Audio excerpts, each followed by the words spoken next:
The system displays an alert message on the touch panel when you should replace a toner cartridge.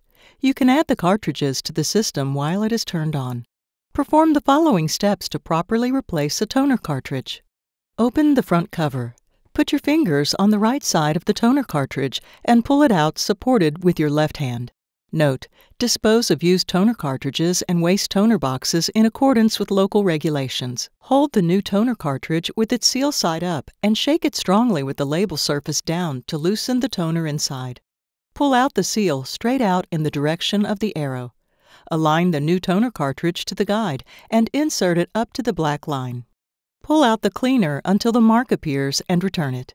Repeat this 3 times for each of the 4 colors. Note: the cleaner cannot be removed by design. Pulling it out forcibly may cause malfunction. Close the toner cover, pressing both edges. In a few seconds, the system will be ready to use.